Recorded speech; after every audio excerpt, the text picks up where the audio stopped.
दास म्हणता,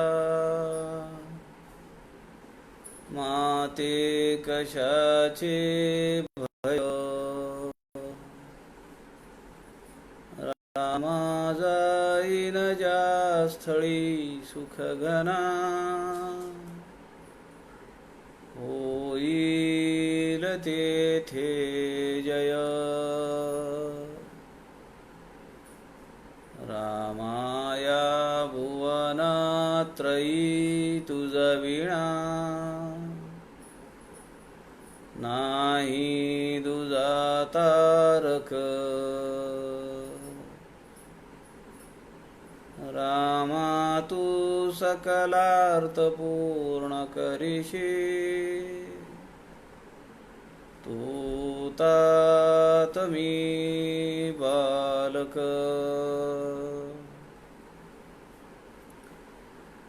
शुका सारिखे पूर्ण वैराग्य ज्याचे, वसिष्ठा परी ज्ञान योगेश्वराचे.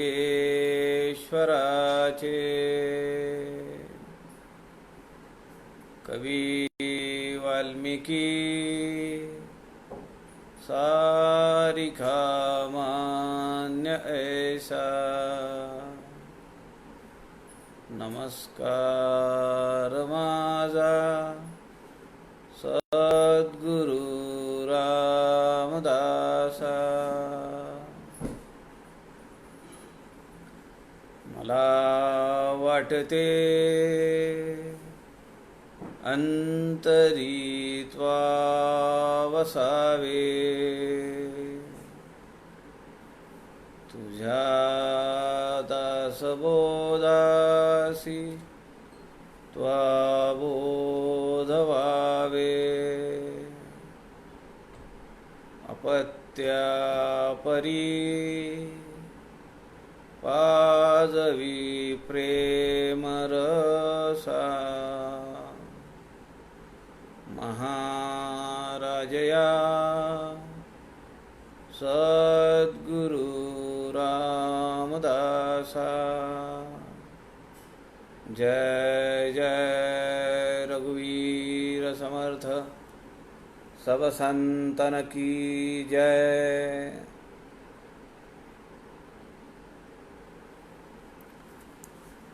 सज्जन हो, नमस्कार. सद्गुरु समर्थ रामदास स्वामींच्या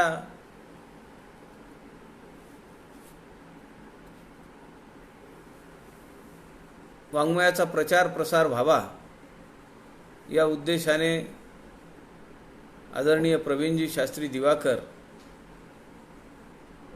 यांनी हे संत समागम फेसबुक लाईव्ह पेज आपल्याला उपलब्ध करून दिलेलं आहे.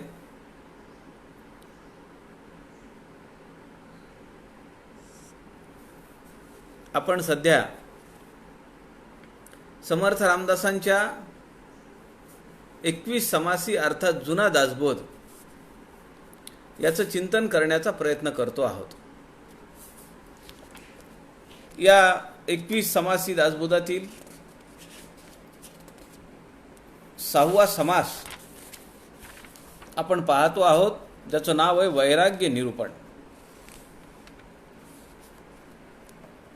200 समासी दासबोधातील म्हणजे नव्या दासबोधात हा समास दशक 3रा, समास 10वा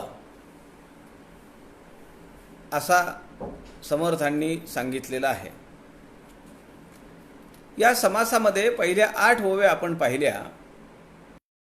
त्या एका रूपकाच्या संदर्भाने समर्थ आम्हाला समजावून सांगतायत की मनुष्य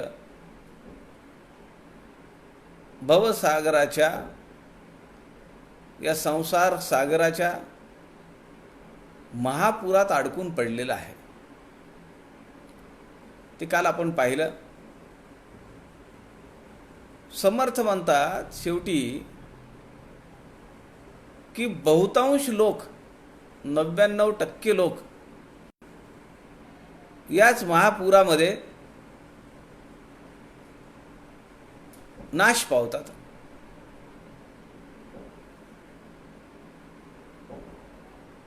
अत्यंत विरळा लोक ही दुस्तर नदी, हा भवसागर तरून जातात. त्याचं कारण आहे की ते अत्यंतिक नम्रतेने, कारुण्याने भगवंताची प्रार्थना करतात. समर्थांनी शब्द वापरला, जेही भगवंतासी बोभाईले भावार्थ बळे. असेच लोक या संसार नदीच्या महापुरातून उद्धरून जातात. पुढे समर्थ काय म्हणतात त्याचा विचार आज आपण करूया. आज सुरुवातीला 10-15 मिनिटं इंटरनेटच्या अडचणीमुळे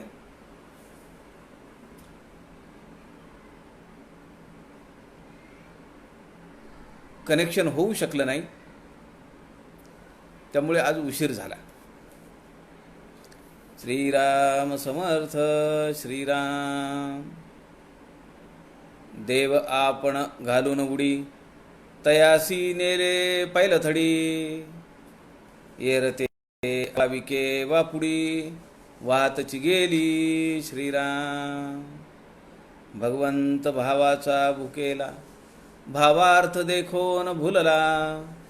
संकटी पावे भाविकाला, रक्षी तसे. श्रीराम. जयास भगवंत आवडे, तयाचे देवासी साकडे. संसार दुःख सकळ उडे, निजदासाचे. श्रीराम. जे अंकित ईश्वराचे, तयास सोहळे निज सुखाचे. धन्यतेची दैवांचे, भाविक जन. श्रीराम. जैसा भाव जयापासी, तैसा देव तयासी. जाणे भाव अंतरसाक्षी, प्राणीमात्राचा. श्रीराम. जरी भाव असिला माईक, तरी देव होये महाठक. नवलतयाचे कौतुक, जैशास तैसा. श्रीराम. जैसे जयाचे भजन, तैसे चिदे समाधान.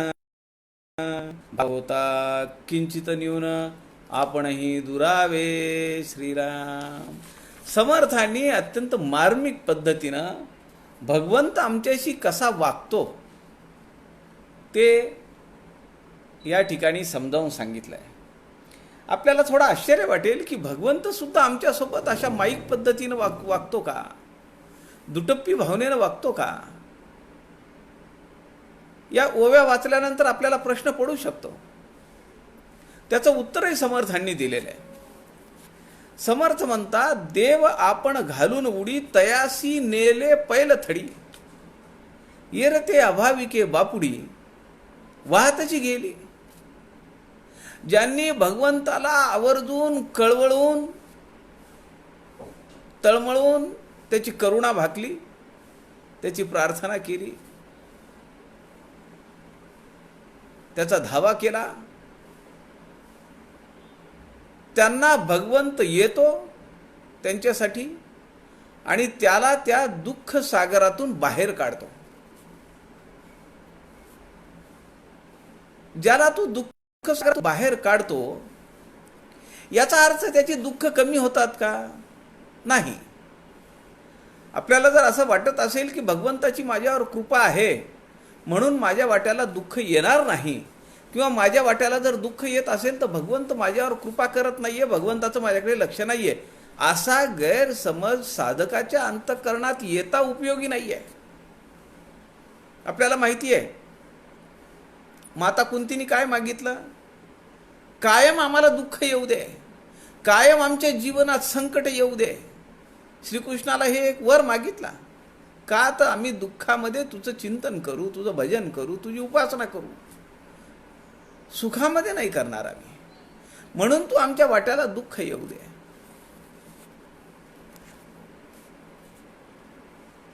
मला एक असं कायम वाटत आलंय या महिन्याभराच्या काळामध्ये, महिन्या दीड महिन्याच्या काळामध्ये ही महामारी जी वैश्विक संकट सगळीकडे आलेलं आहे, यामध्ये सात्विक लोक बरेच गेले. जे साधना करताय, सदाचारी आहेत, ती मंडळी बरीच गेली. माझ्या परिचयाची बरीच गेली. मला असं वाटलं की असं का व्हावं. खरं तर त्यांची सुटका केली असं का नाही वाटत आपल्याला. आम्ही शर्ट घेतो, नवीन शर्ट घालायला आनंद वाटतो, जुना जीर्ण झालेला आम्ही टाकून देतो. मग काय हरकत आहे. असाच विचार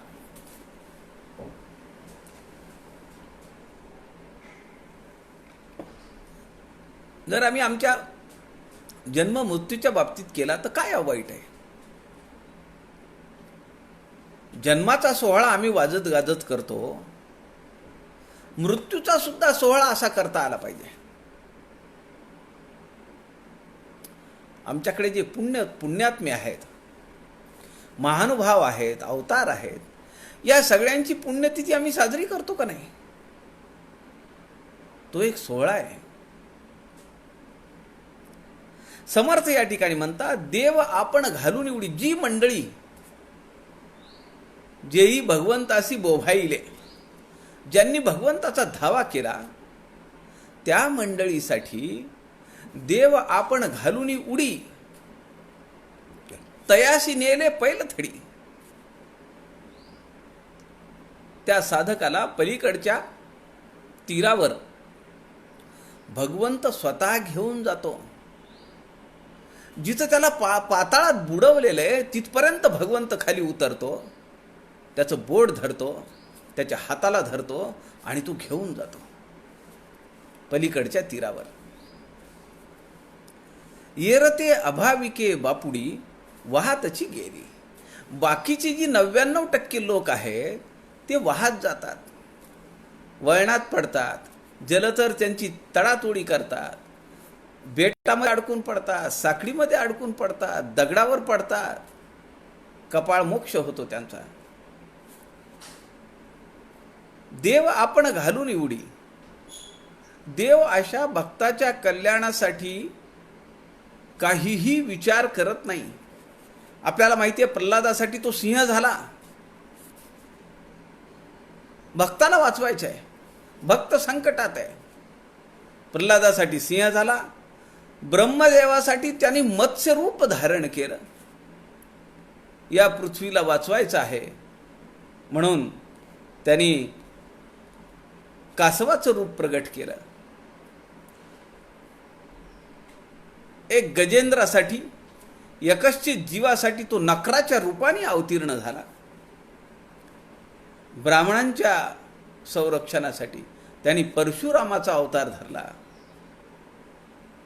एवढंच नव्हे तर द्रौपदीच्या संरक्षणासाठी त्यांनी वस्त्रावतार धारण केला.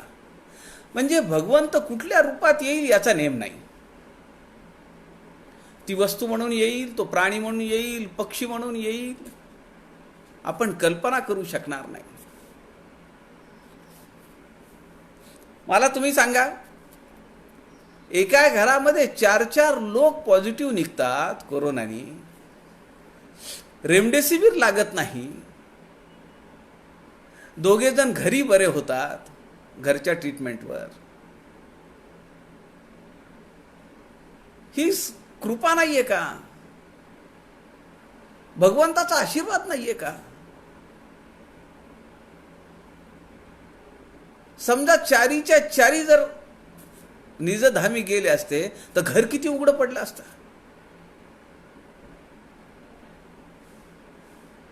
आपण चिंतन केलं पाहिजे, अंतर्मुख झालं पाहिजे.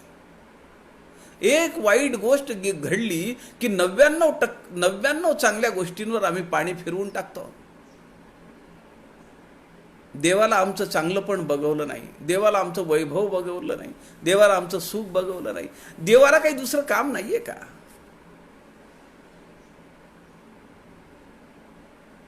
दासबोधाचे निरूपणकार कैलासवासी बाबा बेलसरे, के.बी. बेलसरे, ते नेहमी सांगत, बाबांनो काळ मोठा कठीण येणार आहे,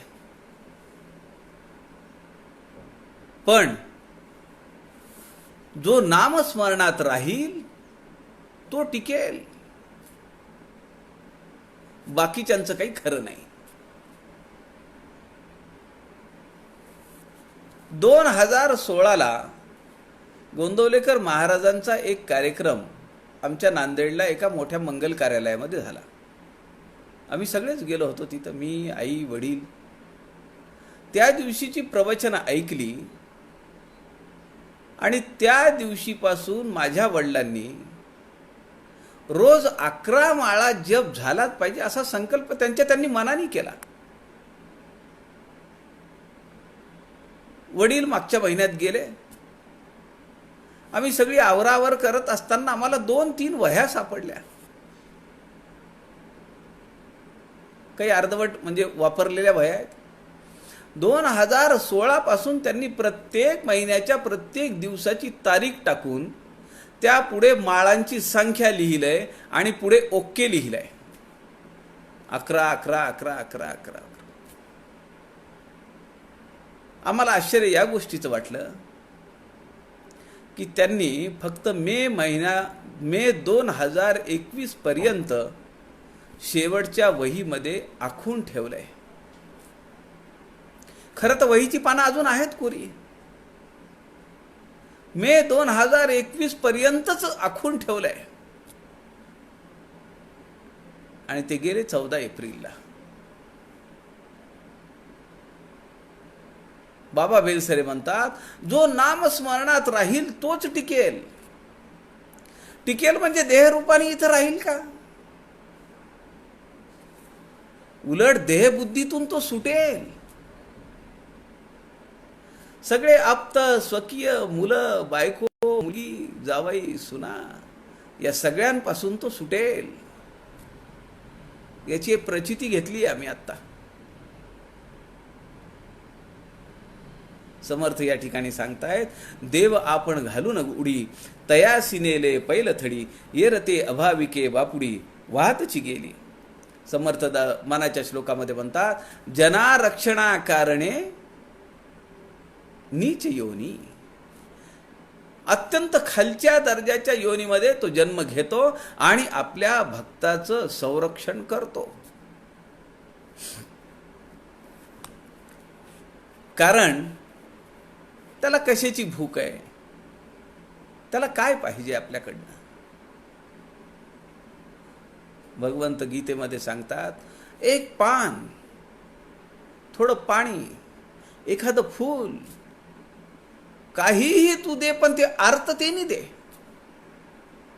मनातून दे. गजेंद्र आपल्या मित्रांना बोलवत होता, जोरजोरात चित्कार करत होता. द्रौपदी बोलवत होती, धीरांना बोलवत होती, नवऱ्याला बोलवत होती, कुणाकुणाला बोलवत होती. पण शेवटी जेव्हा आर्ततेने तिने भगवंताला हाक मारली तेव्हा भगवंत पुढे उभे राहिले.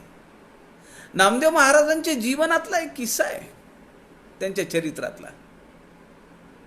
तो जो यावनी सरदार होता, गाय मरून पडली आहे आणि त्या यावनी सरदाराने नामदेव महाराजांना सांगितलं की तू तुझ्या काय विठ्ठलाचं नाव घेतो ते नाव घे आणि गाईला जिवंत कर, नाही तर तुझी काही धडगत नाही. संत नामदेव महाराजांना वाटलं की आता काय मोठा कठीण प्रसंग आहे. पण त्यांनी त्या सरदाराला सांगितलं, उद्या दुपारपर्यंत म्हणाले गाय जिवंत होईल. तो सरदार म्हणाला, इथून सोडतच नाही तुला मी. नामदेव महाराज मोठ्या साखळीमध्ये पडले, अडचणीत पडले. समर्थ दासबोधामध्ये म्हणतात, साखळीमध्ये वरतो जाणे, अलिप्तपण राखो जाणे. कठीण प्रसंगातून मार्ग काढणे हे पुरुषार्थ वैभवाचं काम आहे. आणि अलिप्तपण राखो जाणे त्यावर जो उपाय काढला, त्यातून जे संकट, त्या संकटालाच निवारण केलं, त्याचा क्रेडिट, त्याचा कार्य कर्तृत्व भाव आपल्याकडे घेता कामा नये. म्हणजे अलिप्तपण राखू जाणे. नामदेव महाराज विठ्ठलाचं स्मरण करायला लागले, जप करायला लागले.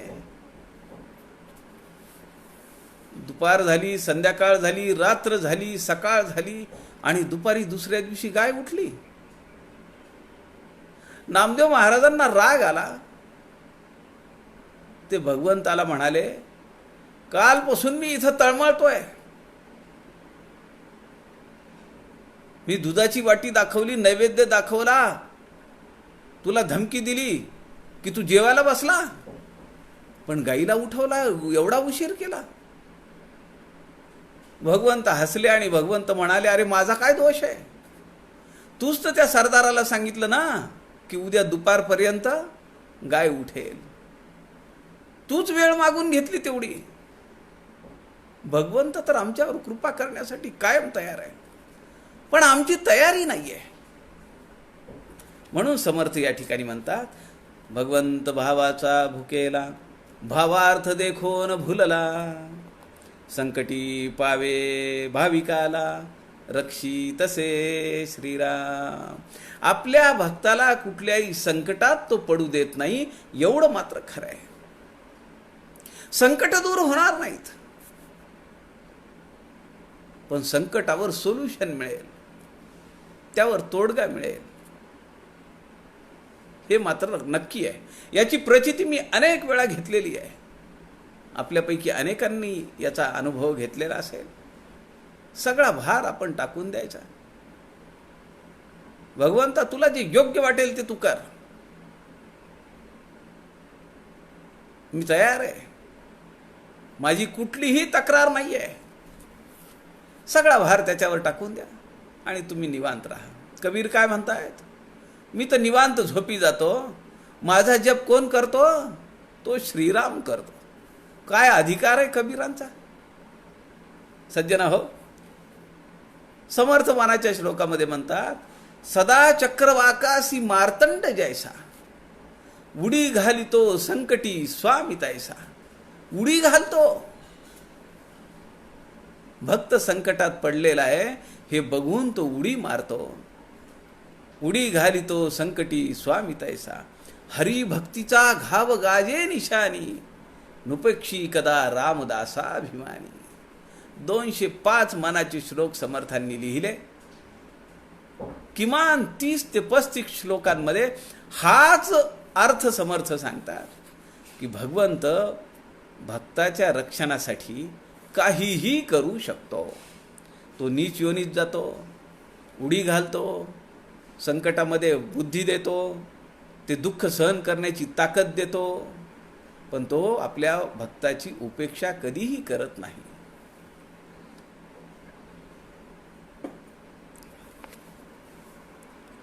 जयास भगवंत आवडे, तयाचे देवासी साकडे, संसार दुःख सकळ उडे, निजदासाचे श्रीराम. समर्थ या ठिकाणी म्हणतायत की ज्या साधकाला आपल्या भगवंतावर दृढ विश्वास आहे, आपल्या सद्गुरूंवर दृढ विश्वास आहे, त्याचं हवे नको पण भगवंत बघतो. समर्थ दासबोधामध्ये वंदन भक्तीमध्ये म्हणतात, साधक भावे नमस्कार घाली, त्याची चिंता साधूस लागली, जेथील तेथे नेऊन घाली, सुगम पंथे श्रीराम. त्याची चिंता साधूस लागली, साधक भावे नमस्कार घाली. काय करायचंय? फक्त नमस्कार घालायचा. अनन्य भावाने शरणागत होऊन नमस्कार घालायचा. देखलेपणासाठी नमस्कार नाही घालायचा. जे अंकित ईश्वराचे, तयास सोहळे निज सुखाचे, धन्यतेची दैवांचे, भाविक जन श्रीराम. ज्यांच्यावर अनुकंपा झालीये, ज्यांच्यावर कृपा झाली आहे, ज्यांच्यावर वरद हस्त झालेला आहे भगवंताचा, सद्गुरूंचा, समर्थ म्हणतात ते अंकित ईश्वराचे, तयास सोहळे निज सुखाचे. निज म्हणजे काय? नला पहिली वेलांटी दिली, निज शब्द लिहिला तर अर्थ वेगळा आहे. आणि नला दुसरी वेलांटी दिली आणि निज शब्द अर्थ, त्याचा अर्थ वेगळा आहे. दीन माहित आहे आपल्याला. आज तुकाराम महाराज प्रगट दिन आहे. मग तुकाराम महाराज प्रगट दिन, द ची जर वेलांटी आम्ही दुसरी केली तर काय अर्थ होईल? अनर्थ होईल. दीन, हीन, लाचार, भिकारी असा त्याचा अर्थ आहे. आणि द ला पहिली वेलांटी दिली तर दीन म्हणजे दिवस आहे. असाच या ठिकाणी समर्थ म्हणतात तया निज दासाचे. निज म्हणजे स्वतःचे, दासाच्या स्वतःचे संसार दुःख सकळ उडे आणि तो निज सुखाचे सोहळे अनुभवतो. जसं स्वानंद आपण शब्द पाहिला, स्व म्हणजे माझे, आनंद म्हणजे आनंद. जो माझ्या अंतःकरणात आहे तो स्वानंद आहे. दासबोधामध्ये, जुन्या दासबोधामध्ये समर्थ म्हणतात, असो ऐसे गुणा वेगळे ते सशिष्य आगळे, दृढ भावार्थे सोहळे भोगिती स्वानंदाचे.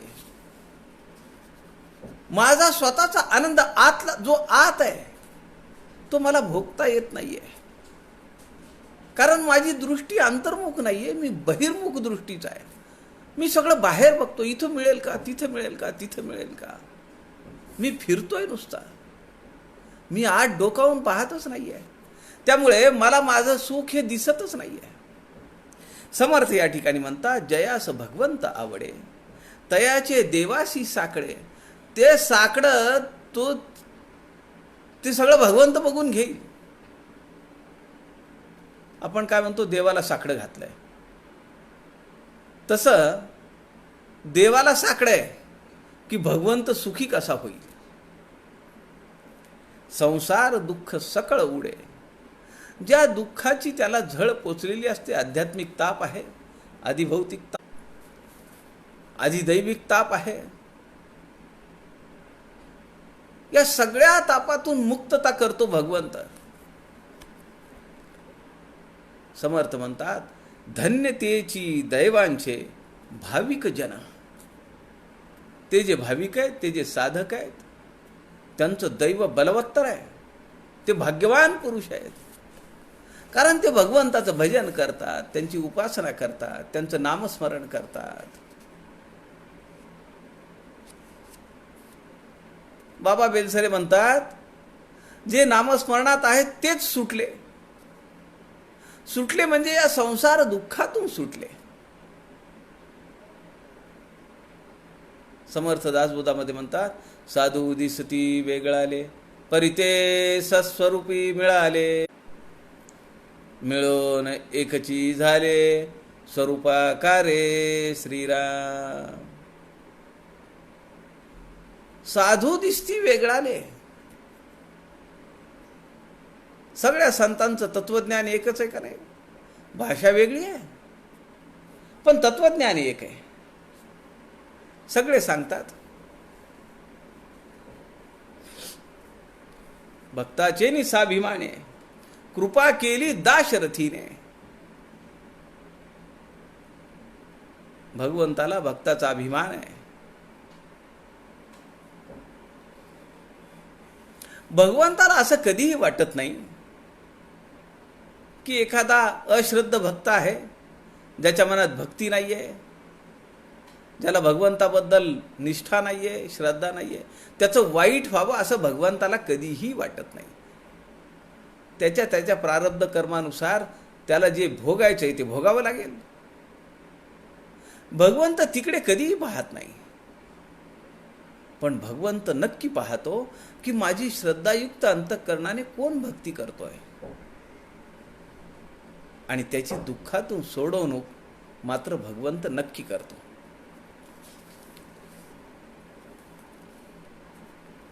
समर्थ एका अभंगामध्ये म्हणतात, देव संसारी घालितो अंतकाळी सोडवितो. तो जन्माला घालतो आणि अंतकाळी या जीवदशेतून सुटका करण्याचं सामर्थ्यही तो देतो. पण आम्हाला तो अधिकार वापरता आला पाहिजे आणि तो अधिकार वापरण्यासाठी आम्ही काही साधना केली पाहिजे, काही उपासना केली पाहिजे. आम्ही काही साधना करणार नाही, आम्ही काही उपासना करणार नाही आणि आयुष्याच्या शेवटी आम्ही म्हणणार की आता मी भगवंता तुझं नामस्मरण करतो, कारण तूच सांगितलंस अंतिम मती तैसी गती. शेवटच्या क्षणी तुला जी अवस्था असेल तिकडे तू जाशील. पण जे आयुष्यभर पेरलंच नाही ते उगवेल कुठून? समर्थ या अभंगामध्ये म्हणतात, देव संसारी घालितो अंतकाळी सोडवितो. तो सोडवतो सुद्धा. आमचं कर्तृत्व तसं असलं पाहिजे. आमच्या जीवनामध्ये येऊन आम्ही आमच्या जीवनाचं काहीतरी सार्थक केलं पाहिजे. गर्भावस्थेमध्ये असताना हात जोडलेल्या अवस्थेत, पाय जोडलेल्या अवस्थेत, मुंडकं खाली वळलेल्या अवस्थेत आपण म्हणतो, भगवंता मला यातून सोडव रे, या कारागृहातून मला सोडव, मी पुन्हा इथे येणार नाही. कारण सोहम सोहम, तू म्हणजे मी आहेस, तू विसरू नको. भगवंत तर विसरत नाही. तो नेहमी म्हणतो ICU, इंटेन्सिव्ह केअर युनिटमध्ये सुद्धा तू आम्हाला पाहतच असतो. पण आम्ही मात्र जन्म झाल्याबरोबर विसरतो. जे आम्ही सोहम सोहम म्हणत होतो ते बाहेर पडता म्हणे कोहम कोहम, मी कोण आहे, मी कोण आहे. मग 12व्या दिवशी लोक जमा होतात आणि ते म्हणतात, हो तू माधव आहे, तू विठ्ठल आहे, तू बालाजी आहे, तू प्रशांत आहे, तू विजय, असं लोक नाव घेतात. समर्थ म्हणतात, देव संसारी घालितो अंतकाळी सोडवितो, तया देवास चुकले प्राणी लोभे भांबावले. ज्या भगवंतानी हे सगळं दिलं, जन्म दिला आणि मी तुला अंतकाळी या जीवदशेतून सोडवण्याचं सामर्थ्य सुद्धा ज्याच्याकडे आहे, त्याला मात्र आम्ही या दृश्य जगतामध्ये अडकल्यामुळे, मोहमायेत अडकल्यामुळे त्याला विसरलो. समर्थ म्हणतात, तया देवास चुकले प्राणी लोभे भांबावले. लोभात अडकून पडला. केले जेणे चराचर देव विश्वासी आधार. अहो तो बहुता काळाचा आहे. या सृष्टीच्या सृजनाच्या पूर्वीच सुद्धा तो होता. ही सृष्टी असताना सुद्धा तो जसाच्या तसाच आहे आणि महाप्रलयाच्या नंतर सुद्धा तो जसाच्या तसाच राहणार आहे. त्याला शब्द वापरलाय समर्थांनी, असतची असे.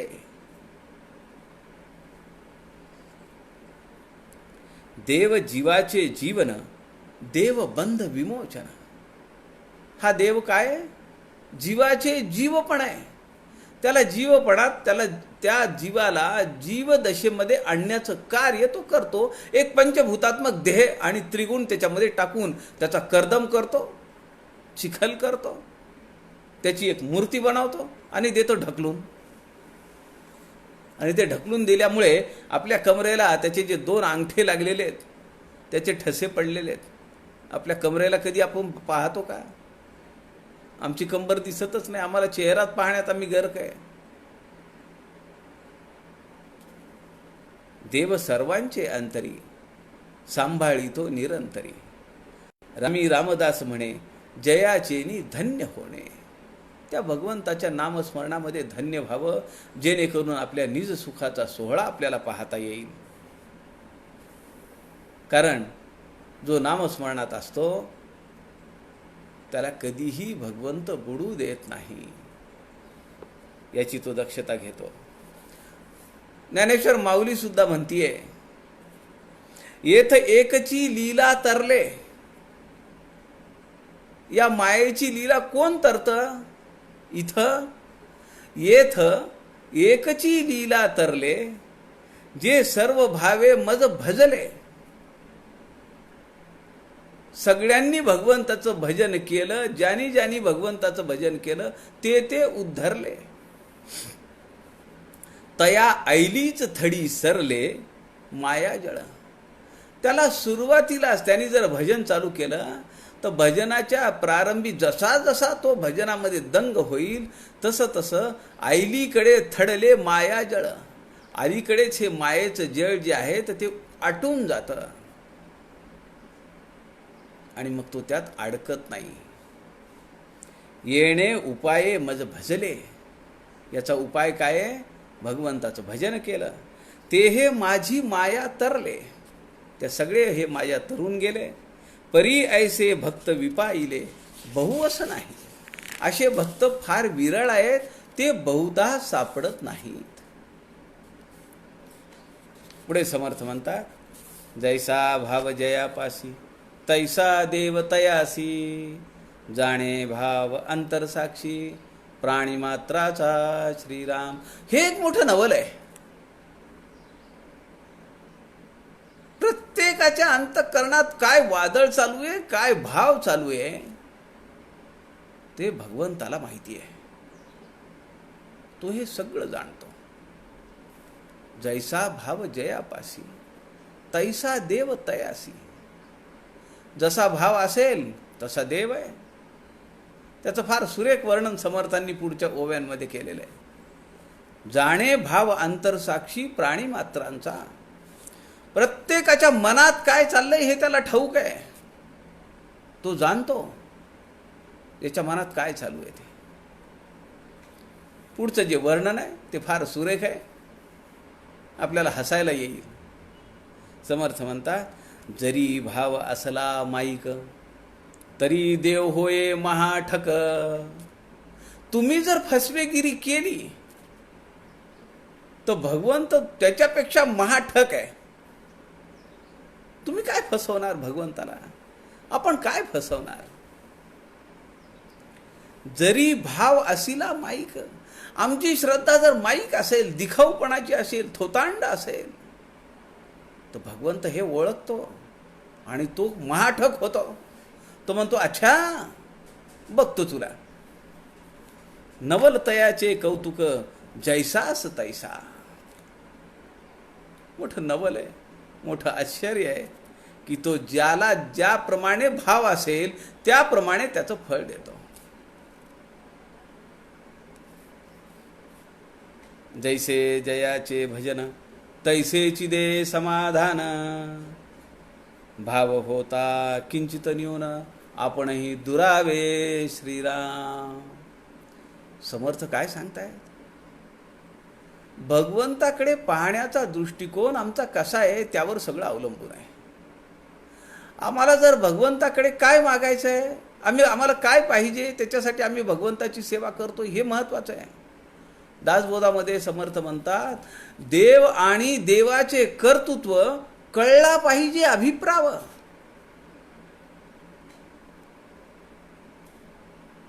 कलेक्टर माझा मुलगा असणं हे वेगळं आहे आणि कलेक्टर माझे मित्र असणं हे वेगळं आहे. किंवा कलेक्टर माझा बाप आहे, मला हक्काने मागता येतं, पाहून सांगतो, सांगून बघतो असं म्हणणार नाही. समर्थ म्हणतात, आपण जर ठकवत असेल, भगवंताला फसवत असेल, तर भगवंत महाठक आहे. 10 रुपयाचा नारळ फोडून 5,000 रुपयाची लॉटरी लागावी असं जर आपल्याला वाटत असेल तर ही भगवंताला फसवेगिरी नाहीये का? समर्थ म्हणतायत, जैसे जयाचे भजन तैसेची दे समाधान. जेवढी श्रद्धा आहे तेवढं फळ मिळेल. भाव होता किंचित न्यून. थोडं जरी अनुसंधान चुकलं, थोडी जरी भक्ती कमी झाली, भगवंत म्हणतो, अच्छा ठीक आहे, तू तुझं करत बस, मी निघालो दुसरीकडे. भाव होता किंचित न्यून. थोडा जरी अनुसंधान आमचं कमी पडलं तरी तो म्हणतो, तरी भगवंत आपल्याला दुरावतो. देवाला फसवणं शक्य आहे का हो? एक इंग्रजी म्हण आहे, you can fool all the people for some time. तुम्ही अनेक लोकांना थोडा वेळ मूर्ख बनवू शकता. किंवा you can fool some people all the time. तुम्ही काही लोकांना अनेक वेळ फसवू शकता. पण you can't fool all the people all the time. अहो, लोकांना आम्ही फसवू शकत नाही. आमचं पितळ जिथं उघडं पडतंय तिथं भगवंताला आम्ही फसवू शकू का? तो तर सर्वज्ञ आहे. त्याला नाही फसवू शकत आपण. कारण काय? आपण आहे 2 दिवसांचा, तो बहुता काळाचा. आपण थोडे ओळखीचा, देवासी त्रैलोक्य ठावे श्रीराम. आपल्याला वाटतं सुनील दादा चिंचोळकर किती समर्थवृत्ती होते. सुनील दादा चिंचोळकरांनी आपलं आयुष्य समर्थांच्या वाङ्मयासाठी, समर्थांच्या विचारांच्या प्रचार प्रसारासाठी वाहून दिलं. आज महाराष्ट्रातलं एकही ठिकाण असं नाहीये, एकही जिल्हा, अनेक तालुके असे नाहीयेत की ज्या ठिकाणी सुनील दादा चिंचोळकरांना ओळखणार नाही असा माणूस नाही. एक घर, एक कुटुंब, एखादा समाजाचा भाग सुनील दादा चिंचोळकरांना ओळखतात. त्यांची पुस्तकं वाचतात. 42 ग्रंथांची त्यांनी निर्मिती केली. आपलं सगळं आयुष्य समर्थ वाङ्मयाच्या प्रचार प्रसारासाठी लावलं. आज त्या समर्थवृत्ती सुनील दादा चिंचोळकरांची तिथीप्रमाणे आज पुण्य स्मरणाचा दिवस आहे. तिथीप्रमाणे. आणि आज आपण एक फार मोठं काम करतो आहोत.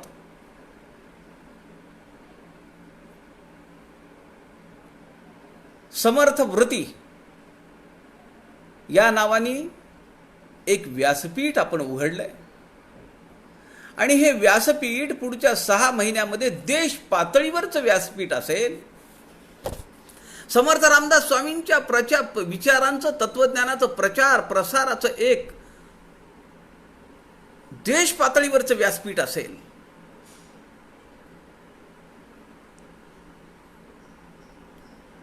केवळ पुण्यस्मरणासाठी एकत्र आलेली मंडळी नाही आहेत.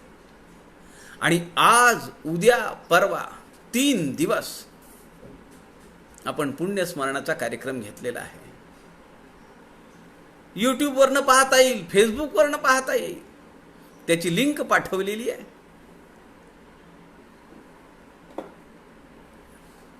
आज दुपारी 4:30 ते 5:30, उद्या दुपारी 4:30 ते 5:30, परवा दुपारी 4:30 ते 5:30.